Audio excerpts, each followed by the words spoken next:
we are here with the Congressman-elect for the 20th District, Vince Fong. Congratulations on this victory. What did it mean to, I guess, hear these words, Congressman-elect, and to see it or at least to see it called, I should say, by all these news outlets last night? Well, it's certainly very humbling. I'm grateful in the early results that the voters have overwhelmingly selected me to serve as their voice in Washington, D.C. This is a large responsibility, and I do not take this lightly. But with the campaign now over, the real work now begins. And what does that real work look like for you? I know we kind of talked about it on Friday of last week as well, but I imagine it's one of those things where all of a sudden, man, you're thrust into this two-seat GOP majority, and I know that there's a lot of legislation, little things that you'd, I'm sure, like to get done heading into D.C. Well, we've over the past few weeks have already been talking to members of Congress. Got a text message from the speaker this morning. So we're working to hit the ground running, working on legislation, talking to members about our priorities for the Central Valley.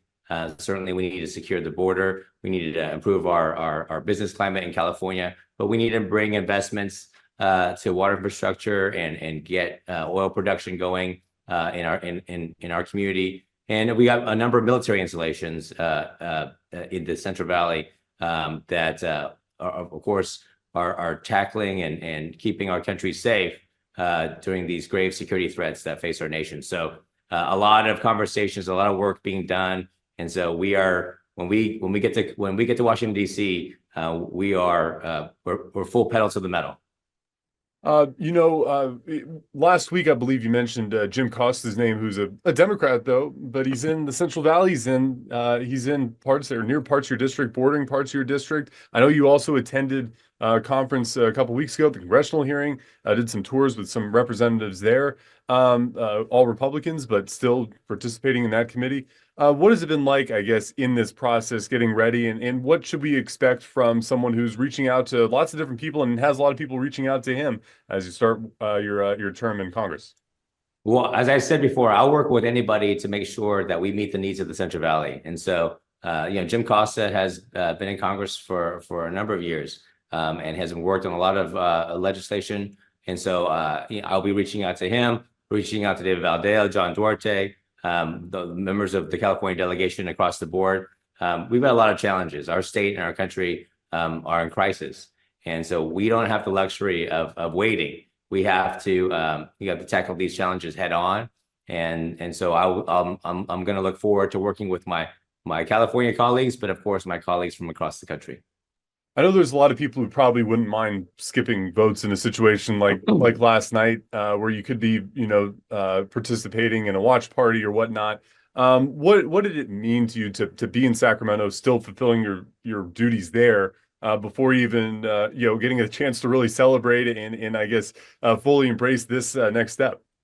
Well, as I've said before, we've had a lot of challenges as a state and a country, and there's a lot of bills and legislation that we have to deal with and address in Sacramento. And so all of this week, I'll be in Sacramento debating and reviewing legislation. We're going to go to midnight tonight and maybe midnight tomorrow. So the work doesn't stop. And so, I take public service very seriously. And so we are going to tackle the challenges here in California, and when we get the opportunity, we'll hit the ground running in Congress. But the work doesn't stop, and so this is an important time in our state and country's history. And so I'm going to do everything I can to make sure that the voice of the Central Valley is heard.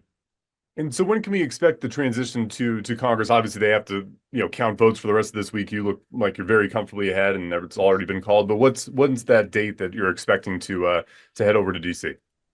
Well, those conversations are right now occurring. So, stay tuned in terms of those specifics. But as soon as we get the opportunity to go to Congress and get sworn in, then we will travel to Congress and do that. But at this point in time, there's still work to be done in Sacramento. And so I'm focused here, and of course, hopefully the election results will be completed soon, and we'll have the opportunity to hit the ground running when we get to Congress. And last couple questions for you. I know last night Mike Boudreau had wished you well in a call.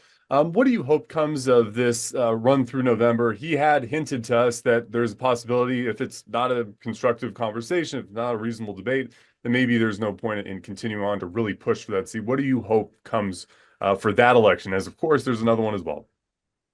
Well, I appreciate the sheriff reaching out. We had a very pleasant conversation. He wished me well and wanted me to be successful. And so that's a question for the sheriff. But and now is the time to unite, to work together, to fight for our way of life.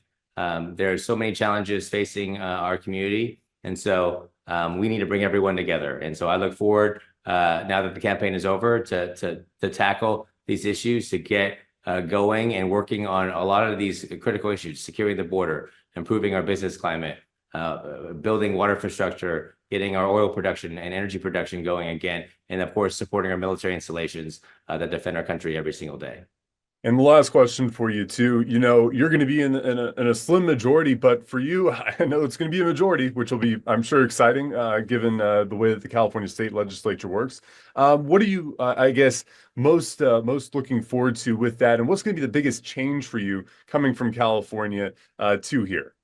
Well, we got to govern, and it will be it'll be great to be in the majority, even though it's a slim majority, and actually begin to draft and craft policy. But again, nothing changes. I've been able to be very effective in Sacramento, passing legislation through the state legislature and getting it signed into law. I will do the same when I go to Congress. Again, our challenges are too large. We've got to bring everyone together. We've got to build a coalition bigger than we've ever built before to make sure that the priorities of the Central Valley become national priorities. And so that is my commitment. That was my message to the voters, that I want to make sure that they have the most effective voice possible in Congress, and that will be my quest. Hi, I'm Rochelle Murcia with Eyewitness News Bakersfield Now on YouTube. Thank you for checking out our YouTube channel, where we have tons of great content to choose from. While you're here, go ahead and click on the subscribe button right there. That way you can stay up to date on all the things related within Kern County. Thanks for watching.